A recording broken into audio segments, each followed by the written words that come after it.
I hope you all are doing well. तो आज हम बात करेंगे स्त्री धन की। स्त्री धन क्या होता है? स्त्री धन is a property that a women obtains at the time of her marriage. जो एक महिला को उसकी शादी के वक्त जो पैसा दिया जाता है या फिर जो ऑर्नामेंट्स दिए जाते हैं, जो कैश दी जाती है, दैट इज स्त्री धन। लेकिन ये डाउरी जो है, जो यानी कि दहेज, उससे बिल्कुल अलग है। स्त्री धन और डाउरी में बहुत फ़र्क है। It differs from dowry in a way that it is voluntary gift given to a women before और after her marriage and has no element of coercion. इसमें ज़बरदस्ती का कोई फैक्टर इन्वॉल्व नहीं है। ये अपनी मर्ज़ी से वॉलंटरली जो है वो पेरेंट्स की तरफ से उनकी डॉटर को जो है, जब वो अपना मायका छोड़ती है, मायका छोड़ के ससुराल जाती है, उस टाइम दी जाती है। अब इस स्त्री धन में क्या हक हैं उस महिला के? स्त्री धन में क्या क्या राइट्स हैं? कानून उसे क्या क्या राइट उसकी प्रॉपर्टी में स्त्री धन में देता है, ये हम डिस्कस करेंगे। एक केस की हेल्प से समझते हैं। केस टाइटल है भाई शेर जंग सिंह वर्सेस श्रीमती वीरेंद्र कौर। इस केस में while hearing the case, Punjab and Haryana High Court had ruled that the groom side is bound to return back all the items, which include property, ornaments, money, and other belongings offered by the bride sides at the time of her marriage if claimed. तो groom जो है यानी कि दूल्हा जो है, उसकी side से उसको सारा जो प्रॉपर्टी जो ब्राइड को मिली है वो सारी उसको रिटर्न बैक करनी होगी। अगर वो डिनाई करता है, अगर वो रिटर्न नहीं करता है, तो ऐसे केस में जो ग्रूम की फैमिली है, they are tending to get strict punishment. उन्हें स्ट्रिक्ट पनिशमेंट का प्रावधान भी कानून देता है। अब ये स्ट्रिक्ट पनिशमेंट का जो प्रावधान है वो कौन सी सेक्शन में है इंडियन पिनल कोड की, ये भी हम डिस्कस करेंगे।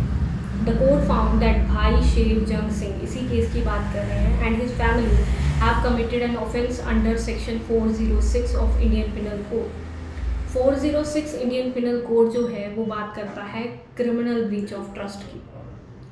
क्रिमिनल ब्रीच ऑफ ट्रस्ट की तो उन्होंने कहा कि अगर एक वाइफ ने अपने हस्बैंड को सेफ कस्टडी के लिए ऑर्नामेंट्स दिए हैं, तो उसका ये रिस्पॉन्सिबिलिटी है कि जब भी वाइफ अपनी प्रॉपर्टी को या अपने स्त्री धन को जो है वो वापस मांग रही है, तो it is the duty of the husband and her in laws कि उनको जो है वो वापस करे। ऐसे ही एक बहुत इंपॉर्टेंट केस जो स्त्री धन के रिगार्डिंग है, that is Pratibha Rani versus Suraj Kumar. इस केस में सुप्रीम कोर्ट ने ऑब्जर्व किया कि कंप्लेनेंट यानी कि जो प्रतिभा रानी है, she had suffered by their in-laws when she was harassed and denied her स्त्री धन by his husband family।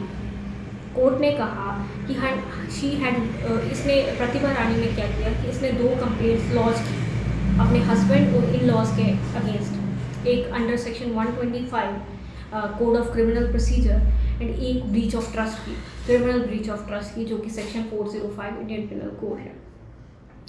Lower court ने जजमेंट दी उसकी फेवर में, लेकिन बाद में उसे सेटबैक हुआ Punjab and Haryana high court की तरफ से, लेकिन लास्ट में जो है वो सुप्रीम कोर्ट ने ओवररूल कर दी और उसकी फेवर में judgement the.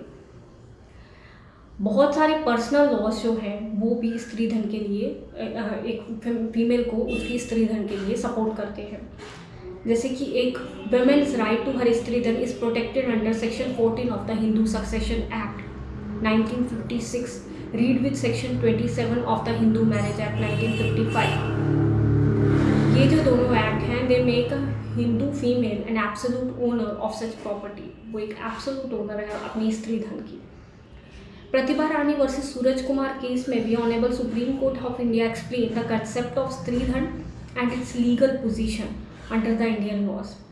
The honourable Supreme Court of India held, ये बहुत इंपॉर्टेंट है जो कोर्ट ने हेल्ड किया इस केस में, a Hindu married woman is the absolute owner of her स्त्री धन property and can deal with it in any manner she likes, and even if it is placed in the custody of her husband or her in-laws, as would be deemed to be a trustee and bound to return the same if and when demanded by her।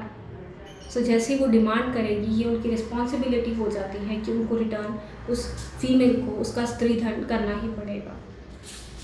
इसके साथ साथ जो domestic violence act है 2005 का, वो भी इसकी favour में बात करता है, फीमेल की फेवर में बात करता है।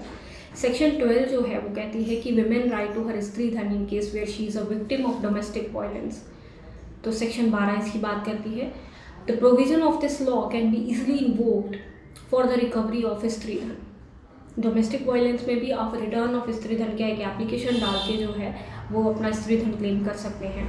Under the residence order provision 8 the magistrate can direct the respondent यानी कि ऑपोजिट पार्टी को to return the possession of the aggrieved person her स्त्री धन और any other property of valuable security to which she is entitled. इसके साथ साथ under section 18 clause 2 of domestic violence act 2005, जिसमें कहते हैं कि women is entitled to receive the possession of स्त्री धन विच इंक्लूड्स ज्वेलरी, क्लोथ्स और अदर नेसेसरी आइटम्स।